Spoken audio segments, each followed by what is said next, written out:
안녕하십니까. 오늘은 기업재무 4주차 강의를 문제 중심으로 진행하도록 하겠습니다. 본 강의에서 다뤘던 내용을 문제로 만들어 가지고 그 문제를 살펴보면서 그 본 강의를 좀 더 보충하거나 심화시키는 그런 쪽으로 진행을 하는 것입니다. 이번 4주차 내용은 그 화폐의 시간적 가치에서 우리가 이제 화폐의 시간 가치를 그때 그 미래 가치와 현재 가치가 있고, 그리고 현재 가치와 미래 가치를 구할 때의 현금 흐름의 형태가 일시불, 또 연금, 무한연금, 불규칙한 현금 흐름, 이런 식으로 구성이 되어 있다고 그랬죠. 그 중에서도 이제 우리가 특히 이제 시간적 관점에서 현재 가치와 미래 가치 중에 어느 게 중요하냐 이런 거예요. 지난 시간 이제 끝부분에서 조금 언급을 했었는데, 현재 가치입니다. 결론으로 얘기하면은. 왜냐하면은 재무관리는 미래의 현금 흐름을 예측을 해서 그거를 분석한 결과를 현재 시점에 활용을 하는 거예요. 현재 시점에서 어떤 재무적 의사결정을 하는 것이 재무관리의 학문적 특성입니다. 그래서 현재 가치를 다루는 거죠. 현재 가치가 더 중요하다. 과거 가치, 재무관리에서는 과거 가치라는 거 없다고 그랬죠. 현재 가치와 미래 가치가 있는데, 미래 가치는 복리 가치랑 같은 말이라고 그랬습니다. 그래서 첫 번째 질문에서 재무관리의 의사결정에서 가장 중요한 화폐의 시간적 가치 개념이 뭐냐라고 하는 것은 바로 현재 가치입니다. present value.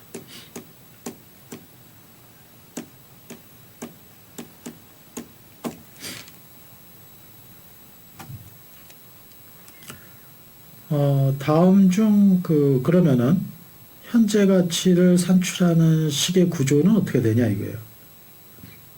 현재 가치를 산출하는 식의 구조? 그러면은 현재 가치를 산출하는 식을 한번 생각해 봅시다. 이렇게 있다고 해봐요. 여기가 시간선을 이렇게 나타냈습니다. 그리고 여기에 100만 원이 있어요. 이것의 현재 가치는 어떻게 구하냐? 그럼 현재 가치 P0는 100만 원을 금리가 10%라고 해요. 그러면은 1 플러스 0.1의 제곱이 됩니다. 제곱이 돼요. 그렇죠? 그러면은 여기서 이쪽의 그림을 X축에는 금리를 놓고요. 여기에는 현재 가치를 넣어요. 그러면은 요 금리가 R 있잖아요. R. 그럼 R이 커지면 커질수록 P0는 작아지죠. 왜냐, 100만 원을 10%로 1 플러스 0.1에 제곱하는 것과 100만 원을 0.1이 아니라 0.3에 제곱해서 나누는 걸 생각해 봐요. 그러면은 이게 이거보다 당연히 더 작죠. 더 큰 분수값으로 나누니까. 그러니까 이렇게 되는 거죠. 그러니까 금리가 높아지면 높아질수록 이게 점점 더 이렇게 내려온다 이거예요. 만약에 또 이렇게도 해봐요. P0를 1 플러스 금리는 정해졌다고 하고 100을 나누는데 여기를 n이라고 해봐요. n. 그러면은 이 그림도 여기가 n이 됩니다. 이쪽 축에 n이 될 수도 있죠. 그러면 p 값이 어떻게 되냐? 요게 커지면은 커질수록 요 값은 이 값은 점점 더 작아지겠죠. 1승보다 2승이 더 작아질 거고 3승이 더 작아지겠죠. 그래서 이것도 이런 형태가 돼요. 그러니까 현재 가치를 구하는 것은 금리나 기간에 의해서 뭐 정확하게 분수 함수는 아니어도 그 분수 함수처럼 그런 모습을 보여요. 그래서 나중에 그림을 보고 우리가 그 분수 함수를 많이 이용을 하게 돼요. 지수 함수는 뭐라 그랬습니까? 미래 가치라고 그랬잖아요. 그렇죠? 미래 가치를 계산할 때는 지수 함수가 미래 가치가 이렇게 올라가요. 처음에는 이렇게 직선처럼 가는 것 같지만 뒤에 가서는 이렇게 급격히 올라가는 이런 지수 함수 형태가 되고요. 뭐 로그 함수는 이렇게 되니까 뭐 이거하고 상관이 없고, 선형 함수는 이렇게 해서 직선식으로 가는 거예요. 이거는 미래 가치를 계산할 때 단위 계산하면은 선형 미래 가치를 계산할 때 만약에 단위 계산을 하게 되면은 선형 함수가 됩니다. 이거는 미래 가치를 계산하면서 복리 계산을 하면은 지수 함수가 돼요. 근데 미래 가치는 어떻게 계산하는 게 이론적으로 타당하다고 그랬습니까? 바로 복리 계산하는 게 타당해요. 그래서 이렇게 되고, 선형 함수는 직선식이라는 뜻입니다. 분수 함수, 이거는 이렇게 내려가는 거죠. 금리가 오르거나 또는 기간이 길수록 현재 가치는 점점 더 내려온다 이거예요.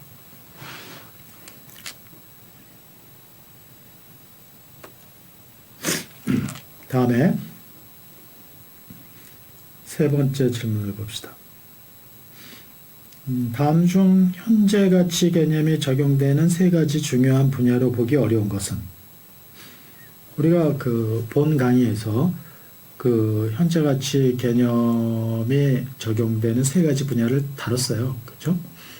그래서 그 세 가지 분야가 뭐냐면은 첫 번째 증권의 평가. 그러니까 대표적인 증권으로는 주식과 채권이 있지 않습니까? 그래서 주식과 채권을 평가하는 방법. 또 하나는 기업이 어떤 기계를 도입한다든가 공장을 설립한다든가 이러면서 새로운 그 투자안을 시행을 할 때 이 투자안이 경제적 가치가 있냐 없냐 하는 것을 평가할 때 현재 가치 개념을 이용한다고 했습니다. 또 하나 기업 가치 평가에 현재 가치 개념이 적용이 된다. 그러니까 경영자 입장에서는 우리 기업이 지금 얼마의 가치를 갖고 있는지를 한번 그 계산할 수도 있고, 특히 M&A 시장에서는 상대 기업을 인수하기 위해서 얼마까지 우리가 인수대금을 지급할 수 있느냐 이런 것을 생각해 보면은 기업 가치 평가가 중요한 과제가 되는데, 이런 기업 가치를 평가하면서 현재 가치 개념이 이용이 된다라는 거예요. 종합 예산 수립은 종합 예산이라는 것은 이제 이런 거죠. 예산은 예산인데 종합 예산 하면은 그 회사가 여러 부서로 되어 있지 않습니까? 우리가 경영학의 체계가 그때 그 돈을 다루는 재무 관리가 있고, 사람을 다루는 인사 관리가 있고, 또 재료와 제품을 생산하는 생산 부서가 있어요. 그리고 판매를 담당하는 마케팅 부가 있고요. 마케팅. 또 마지막으로 이제 장부 기록을 하는 그런 기능으로 회계부가 있습니다. 회계학이. 이게 기업체로 보면은 이거는 기획, 돈을 다루는 데는 기획이나 재경부가 되고요. 그 다음에 여기는 인사부가 되고요. 여기는 생산부가 되고, 여기는 영업부가 되겠죠. 마케팅을 하는 것은. 회계는 뭐 회계부나 경리부가 되겠죠. 요즘은 경리부라는 말 대신 이제 회계부를 많이 쓰는데, 이렇게 이제 부서가, 기업체의 부서도 이런 식으로 구성이 되어 있어요. 그랬을 때 1년 동안에 얼마를 쓸 거냐, 이런 예산을 다 짜야 된단 말이에요. 그랬을 때 이 전체를 예산에 반영한 것을 종합예산이래요. 종합예산. 그리고 종합예산이라는 것은 이 전체 부서를 다 포함해서 수립한 예산을 말하고, 또 예산 수립 기간이 1년 단위로 되어 있는 거예요. 1년. 그러면 1년 단위의 예산은 이렇게 되어 있죠. 여기에 1년이면 1년 동안 지출될 거는 반년 동안에 얼마 지출될지, 또는 3개월 단위로 얼마, 분기별로 얼마가 지출될지를 연도별로 써요. 그래가지고 뭐 100, 200, 100, 150 이렇게 쓴다. 그럼 그냥 이 자체를 하나의 예산으로 이렇게 수립한 거예요. 그러니까 이거는 이 100이나 이 200이나 여기서 100이나 차별을 안 둬요. 그냥 똑같이 본단 말이에요. 그러니까 이거는, 근데 현재 가치는 그렇게 하는 게 아니죠. 요거를 이쪽으로 끌어가고, 요걸 이쪽으로 끌어오고, 이걸 이쪽으로 끌어오고, 뭐 이런 식으로 계산을 하는 게 현재 가치 개념이기 때문에 종합 예산 수립은 그런 화폐의 시간 가치 개념이 적용된 게 아니고, 이런 전체 부서의 그 단위로, 전 회사의 전 부서를 단위로 1년 단위의 예산을 수립한 것을 말합니다. 그러니까 올해 예산 요거 100, 200, 300, 400, 550이죠. 550. 내년에는 700, 뭐 이런 식으로 올해 예산, 내년 예산 뭐 이런 식으로 수립한 건데, 여기에서는 현재 가치 개념으로 분석하지는 않습니다. 그래서 예산 수립은 나열적 또는 평면적인 그런 개념이기 때문에 이런 입체적인 그런 현재 가치 개념을 적용한 것이라고 보기는 어렵습니다. 네 번째, 다음은 증권의 균형 가격과 관련된 설명이다. 옳은 것은 뭐냐? 주식, 우리가 이제 증권을 평가할 때 그렇게 한다고 그랬죠. 어떤 증권뿐만 아니에요. 재무관리에서는 모든 자산을 평가할 때 그 자산이 가져다 주는 미래의 현금 흐름을 측정을 해서 그걸 현재 가치로 산출하면은 바로 그것이 증권의 균형 가격이다라고 해요. 그런데 여기 질문을 보면은 다음은 증권의 균형 가격과 관련된 설명인데 옳은 거니 뭐냐. 그러니까 1번은 주식 가격은 주식을 갖고 있게 되면 배당을 받잖아요. 그러니까 배당을 받는 거는 미래에 받는 거죠. 앞으로. 그 받을 것을 현재 가치로 계산을 해야 주식 가격이 된다 이거예요. 그러니까 이게 틀렸고요. 미래 가치라고 했으니까 틀렸습니다. 두 번째는 채권 가격은 수요와 공급에 의해서 결정이 된대요. 이것은 수요와 공급에 의해서 결정되는 가격은 균형 가격이 아니에요. 이거는 시장 가격이라고 합니다. 이거는 시장 가격.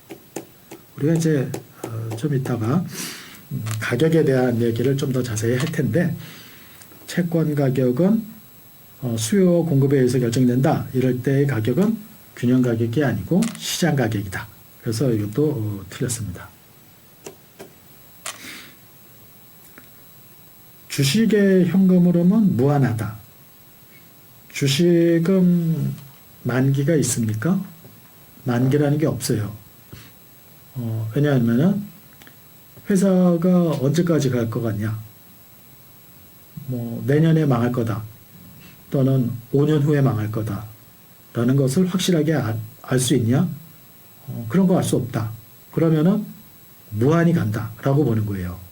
그러니까 주식을 내가 산다는 얘기는 그 회사가 무한히 존재하면서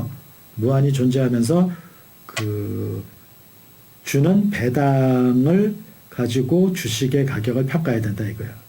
그러니까 주식의 현금 흐름은 무한하다는 것은 맞아요. 그런데 채권은 반드시 뭐가 있습니까? 만기라는 게 있어요. 만기. 그래서 채권의 만기가 되면은 원금을 주고 채권 자체는 이제 없어져요. 물론 이제 예외적인 채권도 생겼어요, 요즘은. 그러니까 만기가 없는 영구채라는 것도 생겼어요, 영구채. 영원히 이자를 지급하는 채권.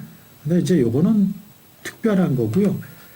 그렇다고 해서 영구채도 있기는 하지만 채권의 현금 흐름은 무한하다. 이거는 맞는 말이 아니죠. 영구채의 현금 흐름은 무한하다. 이러면 맞는 말이 되겠지만 보통 일반적인 채권은 만기가 있어서 만기가 끝나면은 원금을 상환하고 채권은 소멸돼요. 우리가 이제 가장 많이 보는 채권은 회사채예요, 회사채. 회사채는 주식회사가 발행한 채권을 회사채라고 합니다. 회사채는 보통 만기가 3년이에요. 3년. 그리고 이자는 1년에 한 번 주는 게 아니고 연 분기마다 4회 이자를 지급해요. 회사채의 그 보통 특징이 이래요. 그래서 만기가 정해져 있기 때문에 영구채만 빼고 그래서 채권의 현금으로는 무한하다는 것은 틀린 말입니다. 그러니까 주식의 그 현금 흐름은 배당이고 그 현금 흐름은 무한하다. 이게 이제 정확한 표현이 되겠습니다.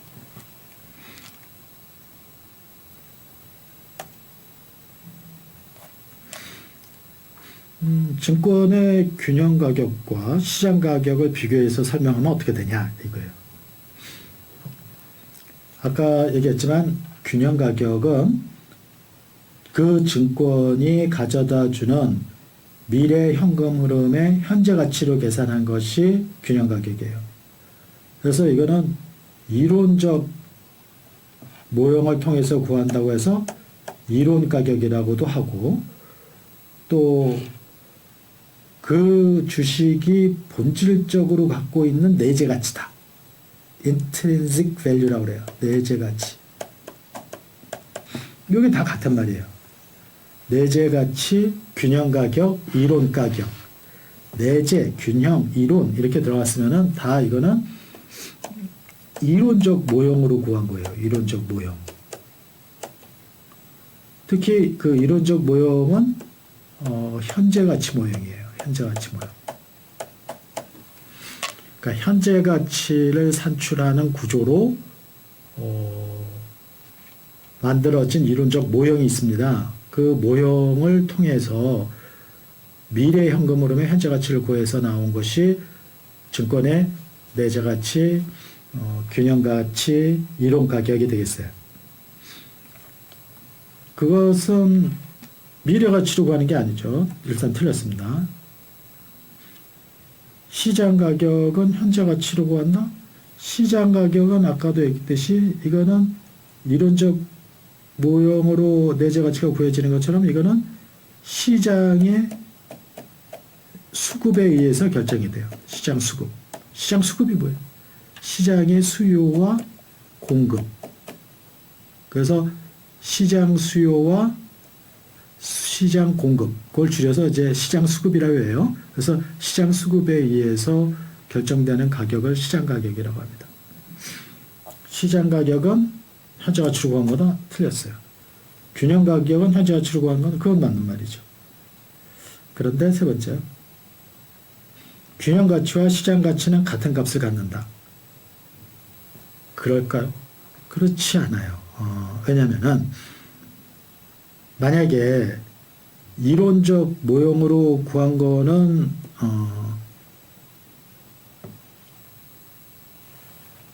5만 원이에요. 근데 시장에서는 가격이 6만 원일 수도 있고 3만 원일 수도 있어요. 왜냐? 시장에서는 그 여러 가지 요인에 의해서 수요가 확 줄어들거나 공급이 확 줄어들거나 공급이 늘어나거나 예를 들어서 증시에 부정적인 영향을 주는 무슨 경제적 사건이 생겼다고 그래요. 그럼 사람들이 너도 나도 없이 주식을 막 내다 팔려고 그래요. 곧 떨어질 거니까. 그러면 공급이 늘어나니까 주가가 떨어지죠. 그래서 우리가 그거를 시장 가격은 어떻게 구하냐면은 이쪽에 여러분들 이제 경제 원론에서 수요 공급 이론을 공부를 하게 되는데요. 여기가 가격이고 여기가 가격이고 여기가 수요다 라면은 가격이 오르면은 수요는 줄죠. 가격이 비싸지면. 예를 들어 삼겹살 가격이 많이 올랐다 그러고요. 그러면 사람들이 삼겹살 잘 안 먹어요. 그러니까 수요가 줄어들어요. 여기가 되는 거죠. 삼겹살 가격이 막 내렸어요. 그러면 사람들이 막 사 먹어요. 소고기 값이 막 내렸다. 그러면 다들 소고기 많이 사 먹어요. 그러니까 가격은 떨어지지만 이렇게 늘어나요. 이게 바로 수요 곡선이에요. 수요 곡선. 그런데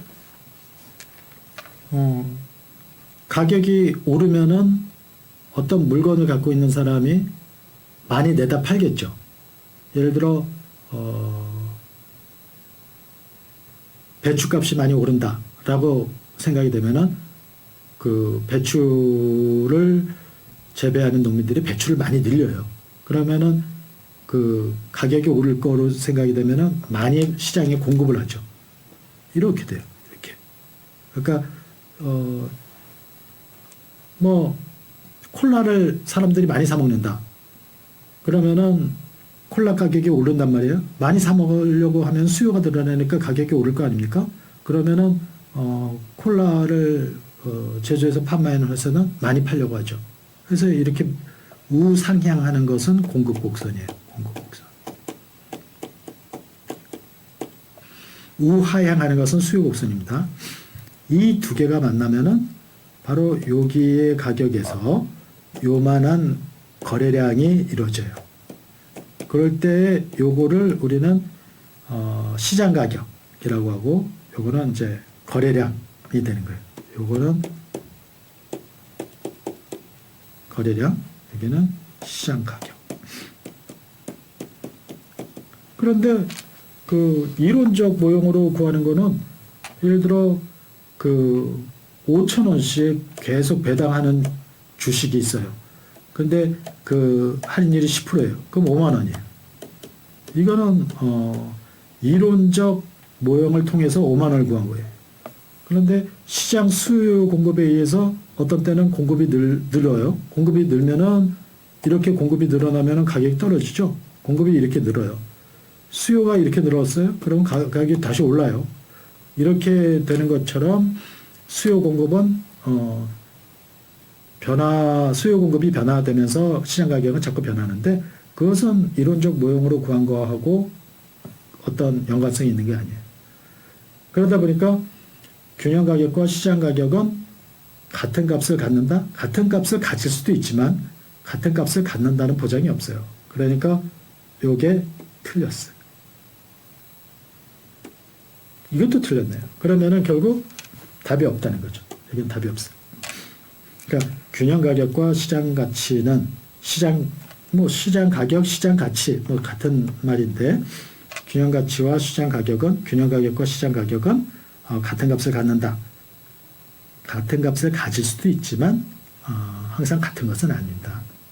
그래서 문제 5번에서는 내재 가치, 균형 가격, 이론 가격으로 표현되는 개념과 수요 공급에 의해서 결정되는 시장 가격의 개념을 잘 이해를 해야 합니다.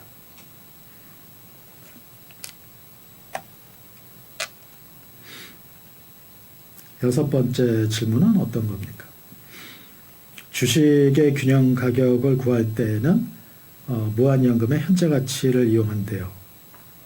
왜 그렇다고 그랬죠? 주식은 그 기업이 발행하는 출자 증서인데 그 증서를 가진 사람은 주주가 되는 거죠. 주주는 회사에서 이익이 나오면은 그걸 배당으로 받아요. 언제까지 배당으로 받냐? 회사가 있을 때까지. 그럼 언제까지 회사가 있냐? 회사가 없어진다는 확실한 증거가 있지 않으면은 무한히 간다고 보는 거예요. 그래서 무한연금의 식을 이용을 합니다. 왜 이런 무한연금의 식을 이용한다고 했냐면은 회사가 무한히 간다고 가정을 하기 때문에 그런 거죠. 그게 바로 계속 기업의 가정입니다. 그래서 그거를 going concern이라고 그래요. 계속 기업. going concern. 계속하는 기업이다 이거예요. 우리가 회계학에서 재무제표를 작성할 때 가장 기본적으로 회계 처리를 하거나 재무제표를 작성할 때 가장 기본이 되는 가정이 한 3가지가 있어요.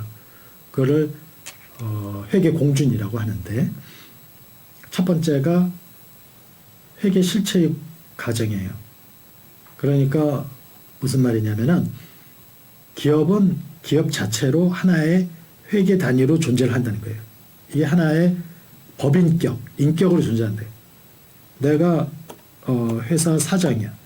그렇다고 해서 여기 있는 돈을 다 빼오고 내 돈을 집어넣고 이렇게 왔다 갔다 할 수 없어요. 왜? 이거는 하나의 법인으로 따로의 인격체이기 때문에 그것을 회계 실체의 가정이라고 해요. 만약에 내 회사라고 해도 여기서 돈을 빼내려면은 돈을 빌린 것으로 하고 회사는 나에게 돈을 빌려주고 나는 돈을 빌린 거다라고 해야 돼요. 그리고 나중에 돈을 넣었다고 해도 빌린 돈을 갚았다. 그리고 회사는 빌려준 돈을 상환받았다. 이렇게 처리를 해서 이 회사가 하나의 별도 실체로 인정이 돼야 돼요. 그래서 왜 그 대기업 총수들이 자기 집을 수리하는데 회사 돈을 다 빼서 썼다. 그래가지고 그 총수들이 횡령, 배임 이런 혐의로 구속되고 잡혀가는 경우가 있는데 바로 그것 때문에 그래요. 그러니까 이 회사는 별도로 따로 독립을 하기 때문에 독립된 실체이기 때문에 회계 실체의 가정을 지켜야 된다 이거예요. 그리고 계속기업의 가정. 이 회사가 언제까지 존재하느냐. 가까운 시일에 없어질 거라는 가정이 없다면 계속 가는 것으로 가정을 해야 된다 이거예요. 계속 가는 것으로. 그러니까 계속 가는 것을 평가를 하려면은 계속 벌어들이는 현금 흐름, 그걸 가지고 평가를 해야 되지 않냐. 그래서 무한연금의 식을 이용하는 거예요. 아시겠죠? 그리고 여기 그 기간 구분의 가정은 이런 거죠. 계속 기업의 가정이라면은 회사가 끝나질 않는다는 거 아니에요. 옛날에는 예를 들어서 근대에 오면서 어떤 돈 많은 사람들이 유럽에서 이 동쪽으로 아시아 쪽으로 금은 보화를 가지러 배를 보내요. 근데 배를 보낼 때 서로 돈을 출자해서 그 배를 사가지고 선원을 사서 보내요. 그래가지고 금은 보화를 갖고 오면은 그거를 나눠 갖고 끝내버려요. 그러면 그게 한 번의 사업이잖아요, 그렇죠? 그런데 그게 이제 계속 기업이 되면은 끝나는 게 없잖아요. 그러니까 그 끝나는 것을 언제 끝날지 모르니까 기간을 구분해서 매번 이익이 얼마 났는지를 보자라고 하는 것이 기간 구분의 과정이에요. 그러니까 우리가 1년 단위로 얼만큼 이익이 났고 2년에 얼만큼, 3년에 얼만큼 이익이 났다. 이런 것을 계산해 가지고 이익을 나눠주고 이러는 것이 바로 계속 기간 구분의 과정 때문에 그렇습니다.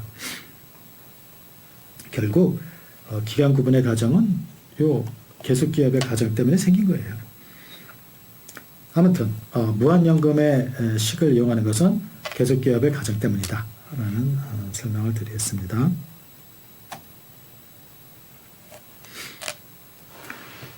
문제 7번을 볼까요? 매년 10만 원씩 배당하는 주식이 있다고 합시다. 어떻게 회사가 배당하는 금액이 매년 10만 원씩 똑같을 수가 있냐? 물론 현실적으로는 그렇게 똑같을 수가 없죠. 어떤 때 장사가 잘 되면은 뭐 15만 원을 배당했다가 또 안 되면은 뭐 5만 원만 배당했다가 아예 안 되면은 배당을 안 하기도 하고 그렇게 불규칙합니다. 그 회사들이 배당하는 것은. 그런데도 그 불규칙한 것을 계속 반영해가지고 우리가 공부하려면 너무 복잡하니까 그런 숫자가 바뀌는 것은 별로 중요한 게 아니에요. 그러니까 그 구조식을 이해하는 게 중요하지. 그래서 일단 여기서는 쉽게 접근하기 위해서 매년 배당을 10만 원씩 똑같이 배당한다고 가정하자 이거예요. 할인율이 5%다. 우리가 미래의 현금 흐름이 이 일주당 10만 원씩 배당하는 거는 여기서 10만 원, 여기서 10만 원, 여기서 10만 원 이런 식으로 계속 배당하는 거죠. 그것을 내재 가치를 구하려면은 이것을 다 현재 가치로 갖고 와야 돼요. 근데 무한연금의 현재 가치를 가져오려면은 무한히 계속되는 현금 흐름을 C를 나누기 R로 하면 된다고 그랬죠. R은 소문자로 쓰기도 하고 대문자로 쓰기도 해요. 그래서 여기서 R은 5%라고 했지 않습니까? 그러니까 여기에 5%를 넣어요. 5%를. 그럼 이게 얼마가 됩니까? 200만 원이 되나요? 200만 원이 되겠네. 200만 원.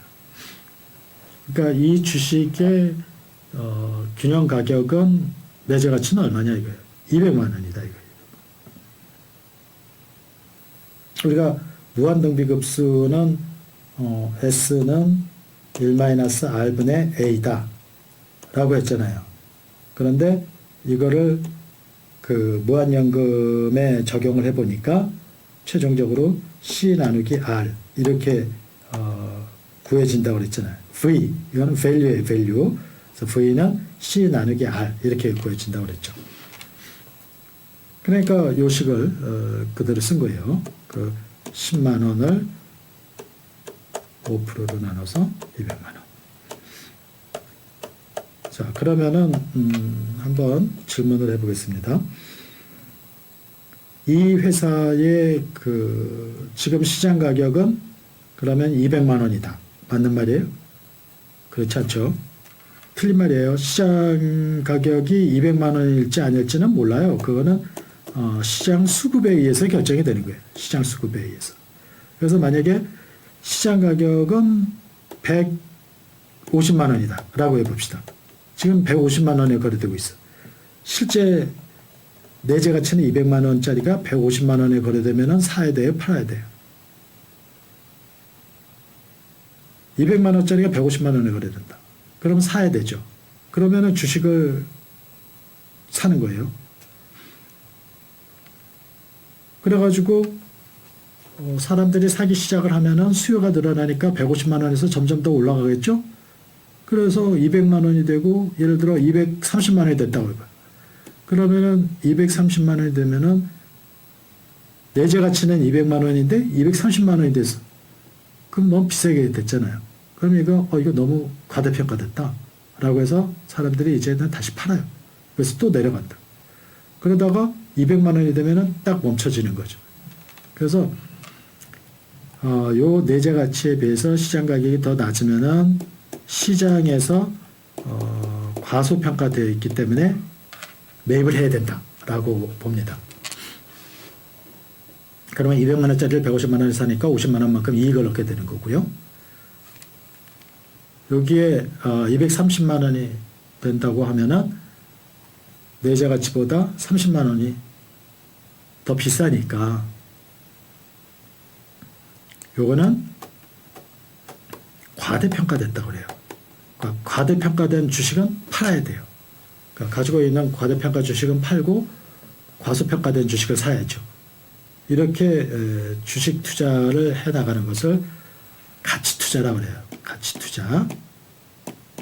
그래서 여러분들이 가치 투자의 대가로 이제 워렌 버핏을 들어봤을 텐데 워렌 버핏이 바로 이런 가치 투자의 원리를 잘 활용하는 사람이다. 가치 투자의 대가라고 하죠.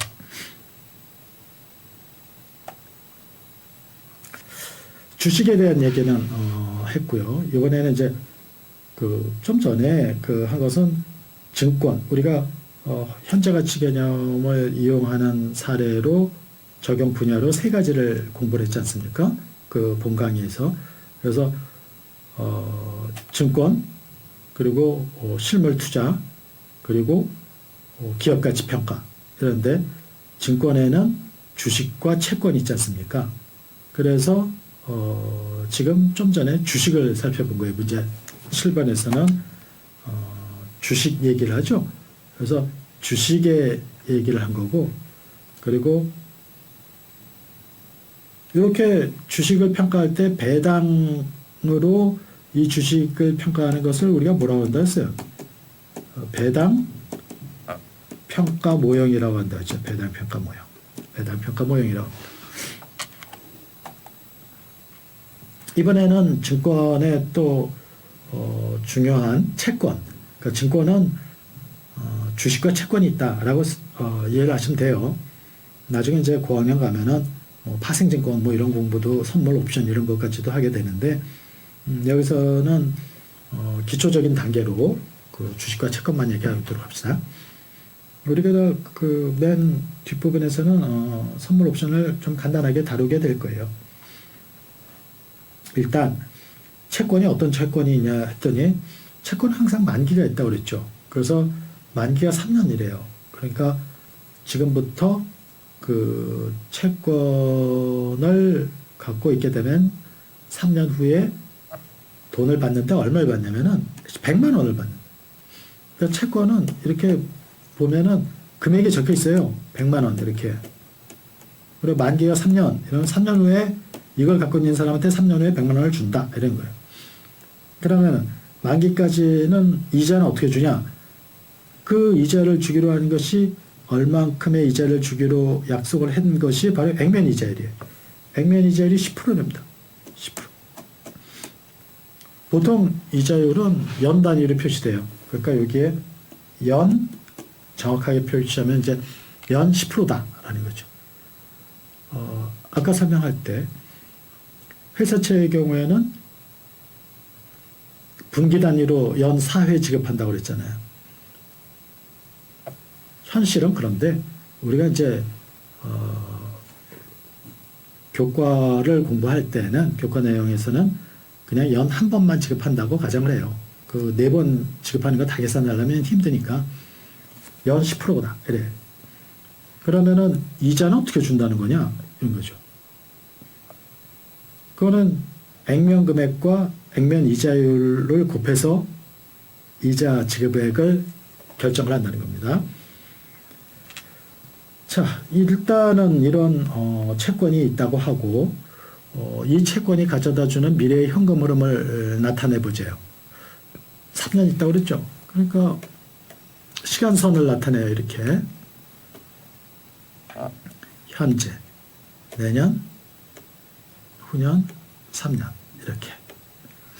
그랬을 때 일단은 여기서 100만 원을 주겠죠. 뭐죠? 만기가 3년이라고 그랬잖아요. 그러니까 3년 후에 액면금액 100만 원을 준다 이거예요. 그 다음에 이자는 액면 이자율은 연 10%다. 이러면은 매년 말 10%씩 이자를 준다는 거예요. 뭐에? 액면 금액 곱하기 액면 이자. 그 지급 이자는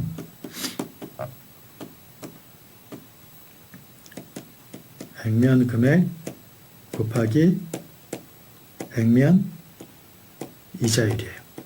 그러니까 여기서는 액면 금액이 100만 원이니까 100 곱하기 10% 해서 10만 원이 되는 거죠.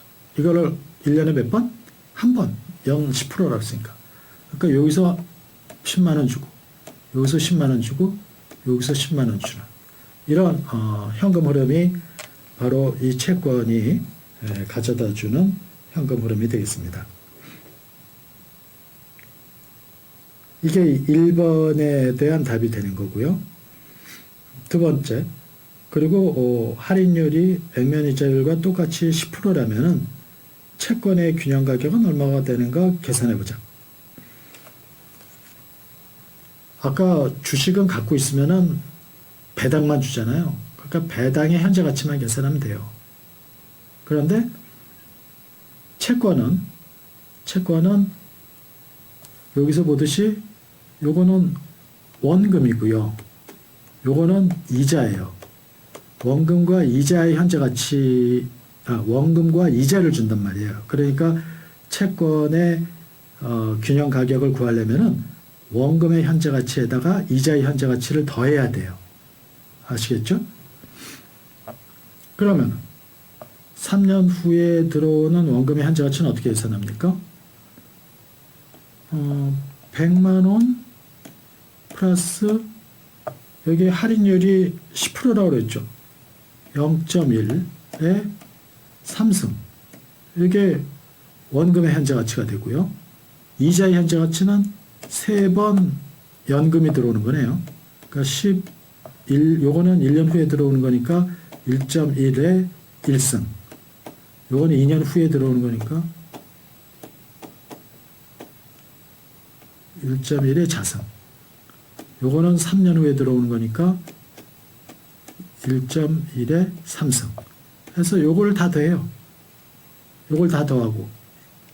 그러면은 원금의 현재 가치, 이자의 현재 가치를 더해서 얼마가 나오는가를 계산해야 되는데 계산해 보면 딱 100만 원이 나온다. 여러분들이 한번 해보십시오. 그러면은 100만 원이 나와요. 그냥 가격은 100만 원이에요. 이게 바로 이것에 대한 답이죠. 할인율이 액면 이자율보다 높으면 어떻게 되는가? 할인율이 예를 들어 20%라고 해봐요.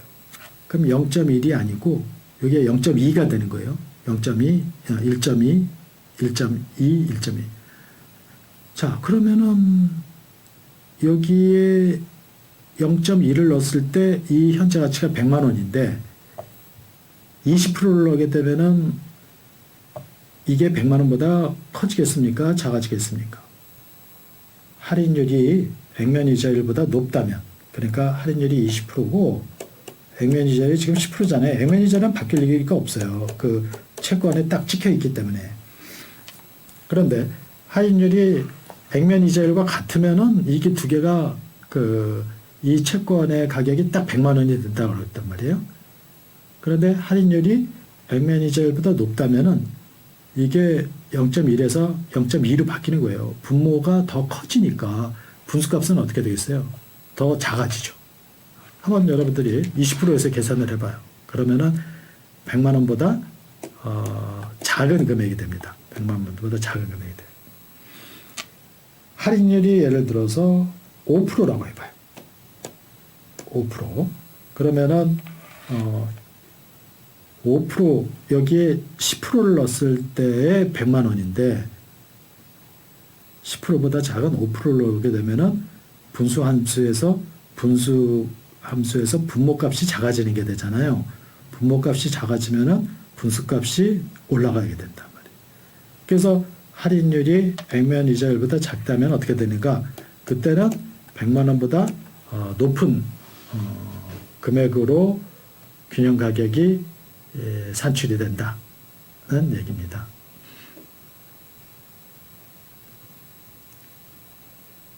그러니까 결론은 액면 이자율과 할인율이 같으면은 할인율이 액면 이자율과 같으면은 그냥 딱 100만 원이에요. 100만 원. 그런데 할인율이 액면 이자율보다 높으면 100만 원보다 낮은 균형 가격. 할인율이 액면 이자율보다 작다면 100만 원보다 높은 균형 가격이 달성이 된다라는 얘기입니다.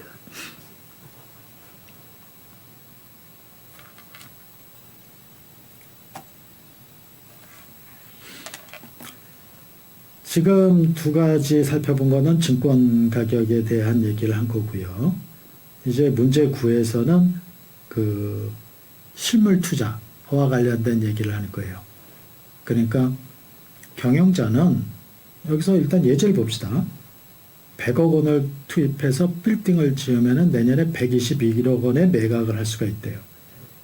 빌딩을 지어야 될까 말까. 내가 이제 사업을 하는 사람인데 건물을 하나 지으려니까 100억이 든대요. 근데 이거를 내년에 121억에 팔 수가 있대요. 121억에.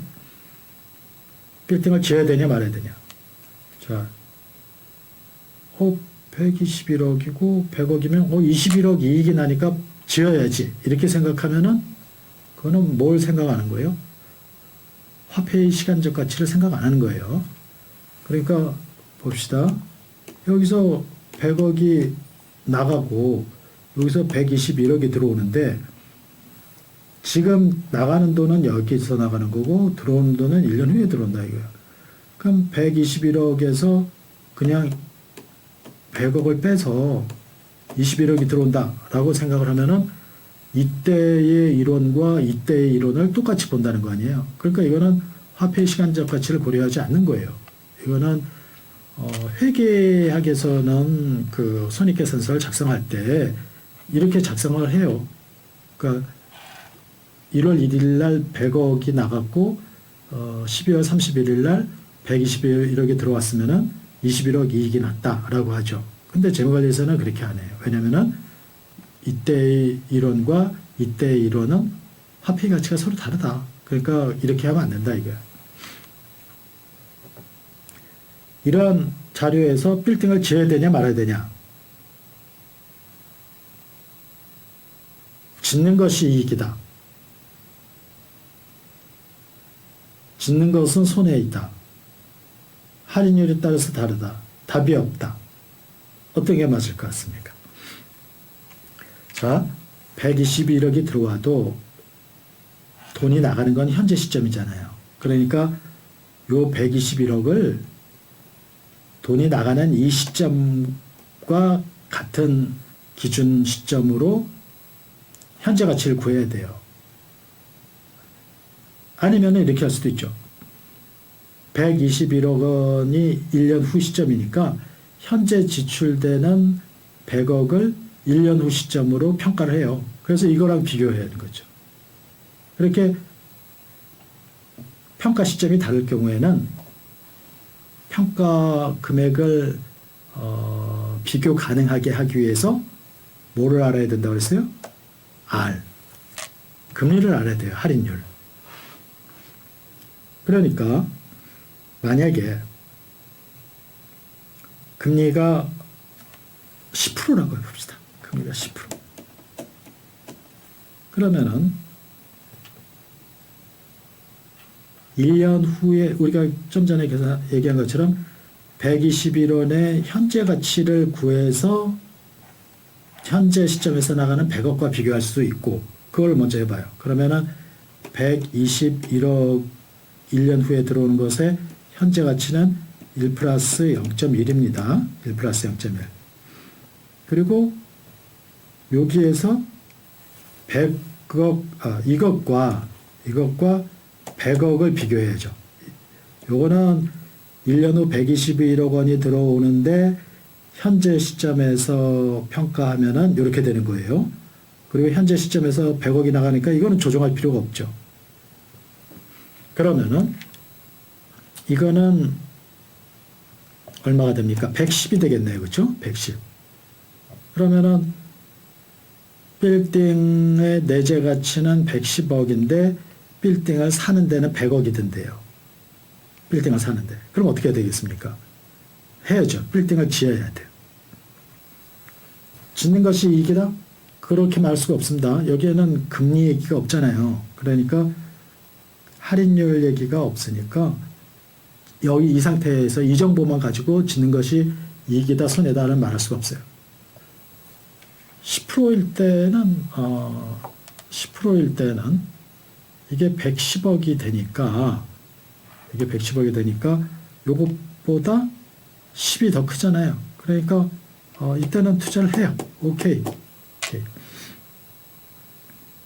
그런데 만약에 할인율이 10%라고 그랬으면 이번에 할인율이 뭐 예를 들어 30%라고 해봐요. 그러면은 121억 원 1년 후에 들어오는 것에 121억 원은 현재 가치로 1 플러스 0.3이 돼요. 그리고 빼기 100하고 비교해야 되는 거죠. 그럼 요거는 121억을 1.3으로 나누면 이게 100이 안 돼요. 90 매치 된단 말이에요. 그러면은 100억보다 작으니까 이때는 투자를 하지 말아야 돼. No. 투자를 안 해. 그러니까 결론적으로 그 할인율에 따라서 다르다 이거예요. 할인율에 따라서. 답이 없다? 답이 없다는 아니죠. 할인율에 따라서 다 그 짓는 것이 이익인지 손해인지는 달라진다 이거예요.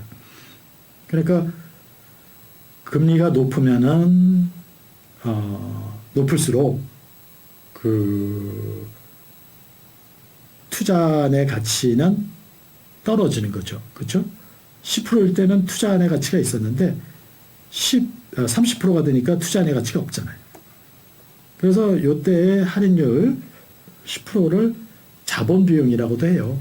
그 100억 원의 투자 비용을 조달하는 데 부담하는 자본 비용. 그러니까 자본 비용이 높으면 높을수록 투자의 경제성이 없죠. 그래서 여기서는 투자 비용과 투자 수익의 현재 가치를 비교해야 된다. 그래서 예를 들어 10%다라고 하면 이게 121억이 투자의 현재 가치고 투자 수익의 현재 가치고 투자 비용은 100억이니까 현재 시점에 100억을 지출하고 121억 원에 이건 현재 가치는 이거를 1.1로 나누면 110이 되죠. 110을 지금 당장 얻는 거하고 똑같다. 그런 뜻이 되겠습니다. 자, 이제 그 마지막 문제인데요. 우리가 마지막으로 기업 가치를 평가할 때 현재 가치 개념을 이용한다고 그랬습니다. 그래서 기업 가치를 구하는 방법으로 옳지 않은 것은 이렇게 되어 있는데, 자, 자산 가치를 구한다. 첫 번째. 두 번째, 부채 가치와 자본 가치를 더한다. 영업이익의 현재 가치를 구한다. 영업이익의 현재 가치에서 부채 가치를 차감한다. 한번 생각해 봐요. 재무상태표가 이렇게 되어 있습니다. 이쪽이 자산이라고 그랬고, 이쪽이 부채, 이쪽이 자본이라고 했어요. 기업 가치는 이것의 가치예요. 이것의 가치. 그러니까 자산 가치를 구해도 기업 가치가 되는 거고요. 부채의 가치를 더하고, 부채의 가치를 구하고 자본의 가치를 구해서 두 개를 더해도 돼요. 이것도 되네요. 부채 가치와 자본 가치를 더한다. 됐습니다. 그런데 영업이익의 현재 가치를 구한다. 우리 이 대차대조표가 손익계산서와 비교할 때 여기에 영업 수익이 있고 영업 비용을 빼고 그래서 영업이익이 나오고 영업이익에서 이자를 빼고 순이익이 나온다고 했습니다. 그럴 때 이것이 만들어낸 성과는 영업이익이라고 그랬어요. 그러니까 이것은 스탁이고 이것에 대응되는 플로우가 영업이익이에요. 그러니까 영업이익의 현재 가치를 구하면 자산이 돼요. 자산의 가치가. 그러니까 영업이익의 현재 가치는 곧 자산 가치이기 때문에 이 두 개는 같은 말이다 이거예요. 그런데 4번은 영업이익의 현재 가치에서 부채 가치를 차감한다 라고 하면은 이 가치에서 부채 가치 요걸 차감한다는 거 아닙니까? 그러면 뭐가 돼요? 요게 되잖아요. 자본 가치. 그러니까 요 4번은 자기 자본 가치. 요거는 타인 자본. 부채는 타인 자본. 그리고 자본은 그냥 자기 자본이라고 하는데 아무튼 요거는 자기 자본 가치를 구하게 됩니다. 4번은. 그래서 4번은 자기 자본 가치를 구하는 게 되고 1, 2, 3번은 모두 기업 가치를 구하게 돼요. 그래서 기업 가치를 구하는 방법으로 옳지 않은 것은 4번이 되겠습니다. 자, 오늘 한 것은 화폐의 시간적 가치 중에서도 현재 가치가 특히 중요하다는 얘기를 했고요. 그리고 그 현재 가치 개념이 적용되는 중요한 세 가지 분야가 있는데 첫 번째가 증권 가치 평가, 두 번째가 실물 투자의 평가, 세 번째가 기업 가치의 평가 이겁니다. 그랬을 때 이렇게 구한 것은 모두 현재 가치 개념으로 구한 것은 모두 균형 가치, 이론 가치, 내재 가치라고 한다. 실제 시장에서 가격 결정되어 있는 그거하고는 다르다. 실제 시장에서 가격 결정되어 있는 것은 시장 수급에 의해서 결정이 되는데 그거는 균형 가치와 같을 수도 있지만 무조건 같다고 할 수는 없어요. 같을 수도 있고 다를 수도 있고. 같은 경우는 시장이 균형 상태에 있다고 하고요. 만약에 다르다면은 그때는 불균형 상태에 있다고 합니다. 자, 오늘은 여기까지 하고 그 4장을 마치도록 하겠습니다. 자, 수고했고요. 다음 시간에 다시 뵙겠습니다.